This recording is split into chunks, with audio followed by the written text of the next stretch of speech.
As we begin this series, this 10-week series I'm calling Chapel So Bright, Gotta Wear Shades, we begin with a look at hospitality, at the word welcome. Welcome is the verb that we might use when thinking about this value of hospitality. We welcome. And this is kind of the first of the 10 core commitments that as a group of people, the people in the listening sessions, the people who came for our Saturday workshop, fine-tuned for such a time as this team, the first core commitment we have on our list is welcome. And I'm going to get into welcome here in just a minute. But before I do that, I want to set the whole series in context. We've got a little bit of work to do today, Chapel.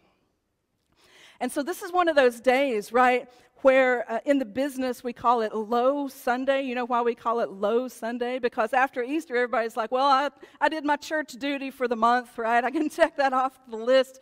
I don't have to come today. But here you are on Low Sunday. But it's kind of like at home, you know, when you have people over and everybody goes home and then it's just, you know, the family left or the closest friends and you got to pick up the house and then you kind of roll up your sleeves and you get busy doing dishes. That's the kind of day we're going to have today here at the chapel, right? The guests have gone home. It's mostly just us home folks here. And so I'm going to invite you into the kitchen. We're going to roll up our sleeves. We're going to do dishes. And if you're a guest with us today, you're not a guest anymore. Because you're here today, we're going to invite you to the kitchen. So roll up your sleeves. You're going to do some dishes with us, all right? You get the picture. We're going to do some work today. With this grant that we received, the team kind of finalized the concepts that were, you know, devised during the listening sessions and at that Saturday workshop, and then they took the language and they kind of fine-tuned it. And they came up with these beautiful statements. And I was mostly an observer in this whole process, but I got to tell you, I think you guys nailed it. I love what we came up with. Now, if you have your bulletin today, I want to invite you to keep it handy. We're going to refer back to it from time to time, not to the worship order, but to the weekly spotlight there. Because you guys came up with some beautiful language. I want you to find right under the line that says, our missional aspiration. And I want you to read that with me. Are you ready? Here we go. Chapel by the Sea aspires to be a beacon of God's love, inviting people into a vibrant life with Christ. I love that, and I think it's beautiful. I want to go ahead and read the next part where it gets down into how we do that. So it starts with as an interdenominational. Ready? Read that with me. As an interdenominational Christian faith community, we share common commitments to welcome, include, love, and respect all people, engage people through thoughtful worship, inspiring music, and honest exploration of Scripture, nurture authentic community and deep spirituality, growing in our faith together, transform our world through active service and advocacy. So here at the chapel, we're an interdenominational church. We use that word in that language, and it's a long word, and so I want to unpack that word for just a moment. Some might say we're non-denominational, and we're not going to get too upset if we say non-denominational. I personally prefer interdenominational because non-denominational is kind of negative, right? Like, ooh, we don't like the denominations. We're not denominational.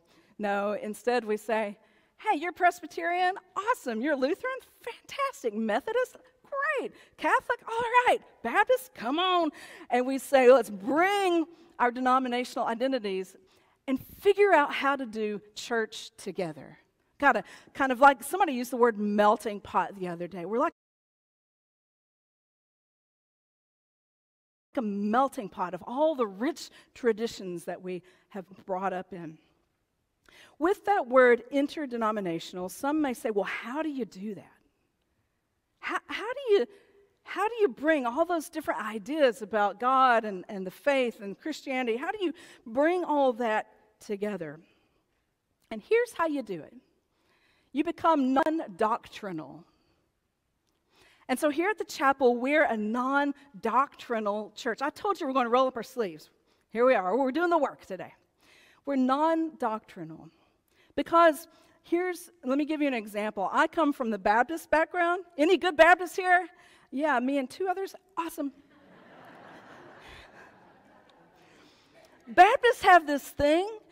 The Baptists in the room, we got this thing about baptism, right? That's why we're Baptist.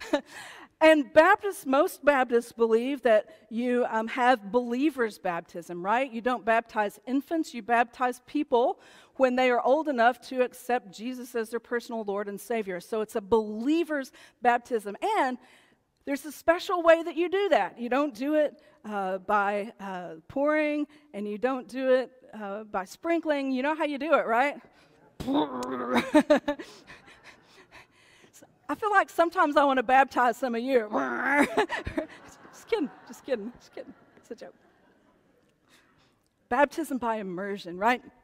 And so let's say the church here, the chapel, wanted to have a doctrinal statement, and we got to baptism. Then me and the 2 other Baptists in the house would be like, all right, we're going to do baptism now. We're going to do it by a believer's baptism, and we're going to do it by immersion.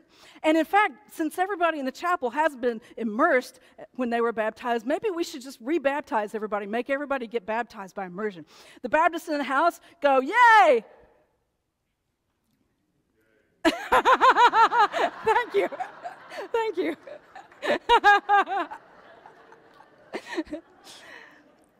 How many of you would be excited about getting baptized by immersion? Oh, 2 or 3? Okay, all right. All right, we'll do that. But you see how divisive that could be, to have a doctrinal statement about baptism. So here at the chapel, we don't have a set of doctrines. And some people might come to you and say, well, how, I don't understand. So what do y'all believe at the chapel? And here's what you're going to say next time somebody asks you that question. Chapel by the Sea aspires to be a beacon of God's love, inviting people into a vibrant life with Christ. You're going to memorize that, right? We'll work on that. Try it with me. Chapel by the Sea aspires to be a beacon of God's love, inviting people into a vibrant life with Christ. See, the thing about doctrine is doctrine divides.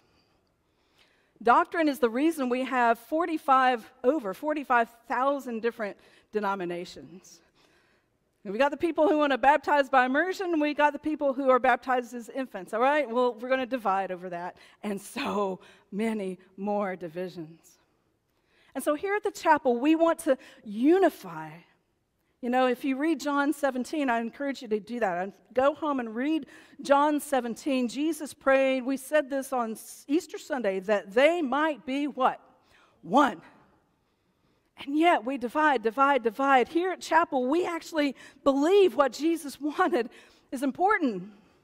And we try to bring that 45,000 plus denominations together in this one beautiful, kind of weird melting pot that we call Chapel by the Sea. And with that unity, how do we do it then? If it's not going to be unifying around a set of doctrines, how do we unify? We unify around a set of practices. What our team decided to call core commitments, a way of living and being in this world that we can kind of come together around. We unify around a set of practices. A lot of churches, and some that we were brought up in, are going to unify around a set of doctrine. Not us. We unify around practices. There are 2 $5 words. I've used them before. I'm going to use them again. There's orthodoxy, right belief, and orthopraxy, right action. We unify around the second, orthopraxy, right action. Now, it takes a little bit of mind shift to do that if you were kind of raised in the other kind of church that unifies around doctrine. But once you get there, it's kind of liberating, and it's entirely biblical. I want you to think about the Great Commandment. You know what the Great Commandment is? Jesus was approached one day. They were trying to trick him. They said, "What's the greatest commandment?" And Jesus, this is Matthew chapter 22. We're in verse 15 here.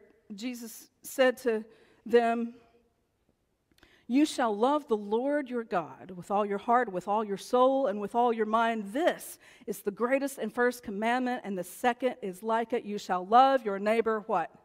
As yourself. This is called the Great Commandment. And it's not about you shall believe this and you shall believe that. It's an action, right? It's a practice. You shall what? Love the Lord your God, love your neighbor as yourself.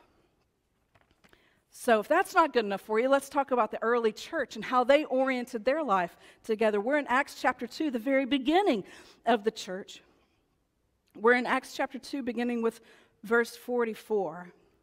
All who believed, there's the word belief, hold on to that.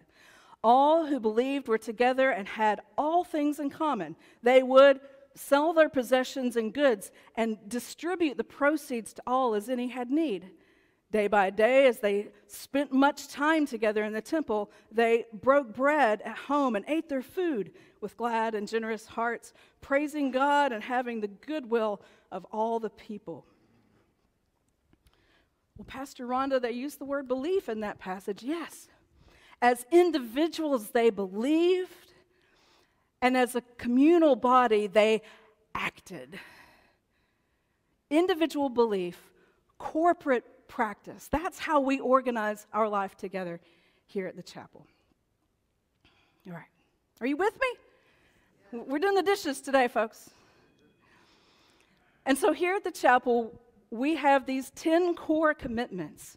And these, I didn't come up with them. The small team didn't come up with them. This was from the listening sessions with over 50 people involved in those. Another 50, or some of the same 50 in the listening sessions participated in this Saturday workshop. So 10 core commitments. They're printed in pretty colors there in your bulletin. It starts with the word welcome. Read the pretty colors with me, if you will. Ready? We welcome, gather, pray, give, serve, forgive, sing, grow, respect, love. Over the next 10 weeks, we're going to dive into these, and we're going to begin today with the first one, welcome. Welcome. When our consultant did the listening sessions, again, 50 people or so involved in those, he wrote down the words that he heard, and he marked how many times he heard each word. And there were some beautiful words. There was faith, and there was love, and inspiring, and musical, and service, and lots of cool words, beautiful words. But the one word he heard more often than any other word, welcoming. And so he put together this word cloud, and what a word cloud does is it takes the word that's most often used and makes it big and bold, and the other words are smaller around it. And so in the word cloud, he created, you know what you see in that word cloud, right? Is the big word, say it with me, welcoming. That's what you told him this church was about. And maybe that's why I love you so much. Welcoming. You see yourselves as a welcoming congregation. I see you as a welcoming congregation. And it makes sense. Here we are in one of the world's best tourist destinations, if you ask me. Visitors from all over the United States and around the world. Anybody here from Germany today? Hey, there they are. Any other countries represent Canada? We've got some beautiful Canadians. Any other countries here today? All right, so we got some Germans and some Canadians, and the rest of us are good old United Statesians, right? We get tourists from around the world that come here, and so it makes sense that hospitality and welcoming the stranger would be one of our top priorities, one of our core commitments, but it's also biblical. Our faith teaches us that we are to welcome the stranger, and so we read about Jesus here today. He's at the table, he's at the house of one of the most prominent Pharisees. And he's been invited to this dinner, and so there are other people at the table, and he notices them kind of jockeying for position. This is a thing in a lot of other countries and in the past, that people will be positioned at the table in seats of authority or power. And so kind of people are jockeying for the best seat at the table, and Jesus notices this, and he talks to them about humility. And then he turns to the host, and he says, the next time you throw a dinner, don't invite your family, don't invite your friends, don't invite your rich neighbors. Go out and invite the poor and the crippled and the lame and the blind. And somebody at the table, and it appears to me that this person's trying to change the subject. It's getting a little, testy there at the table. So this guy tries to change the subject, and he says, well, blessed are all who break bread in the kingdom of heaven. And Jesus turns to that individual, and he tells a story. The story is the story we call now the parable of the great banquet. And so you have the owner of the house, and he's throwing this great banquet, and he invites his friends and his family and his rich neighbors, and all of them have excuse, one after the other. Oh, well, I just got a new boat, and I've got to go, test it out. Oh, I just got my new iPhone. I got to get it all set up. Right? All these excuses were coming, so nobody was coming to the banquet. It was already prepared, and so he tells his servant, and he says, go out and get the poor and the crippled and the lame and the blind. And so the servant goes out and gets all of those folks that he can find, and so they're all at the table. There's still room. And the owner says, find the people behind the hedges. Find the people behind the hedges and bring them to, I want my house filled with people. And so the servant does that. And so this story that Jesus told was to help them see the kind of welcome that we are to extend. Yes, it's awesome to have people who look like us and smell like us and think like us, but to be the welcoming church that I feel like God is calling us to be, we'll go out and we'll find the people behind the hedges, and we'll say, come and join us at our banquet table. Welcoming is who we are, and welcoming is who we still need to become. That's radical hospitality. There's a quote that I see on social media from time to time, and I love it.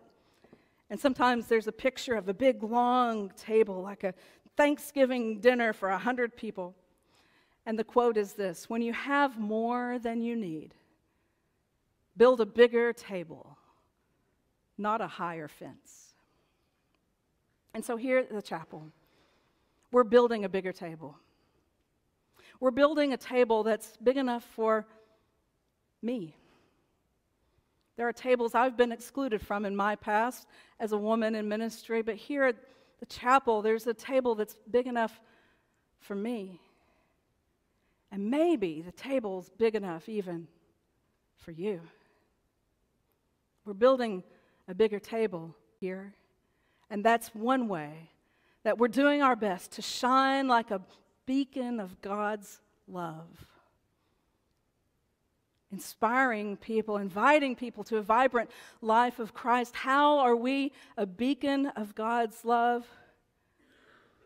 We shine the light of Christ in so many ways. And chapel, I got to tell you, you're already doing it. Because in my mind, the chapel's so bright, you got to wear shades. You got to wear shades. You look good. You look good. You look good in those shades. Go ahead and put them on. We're getting ready to take some pictures, folks. Chapel's so bright, you got to wear shades. You see it says Chapel by the Sea right there on the side. Chapel's so bright, you got to wear shades.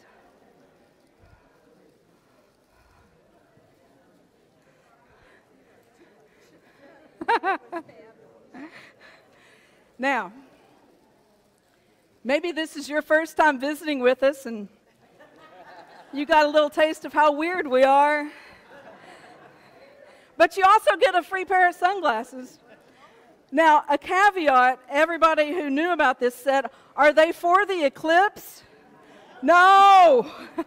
Do not wear these and look straight at the sun. Do not.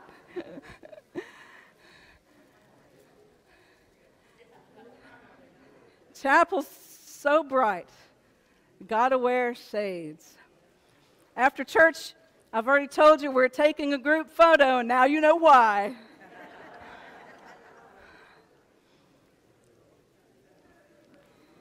You see, when you're a beacon of God's love, you're shining God's light at all times, not just on Sundays, but Monday and Tuesday, Wednesday, and Thursday, Friday, and even on Saturdays. So you take these sunglasses and you go shine the light of Christ. You go be the beacon of God's love, welcoming all people, even the people that you find behind the hedges, especially the people that you find behind the hedges. Y'all look good. So cool.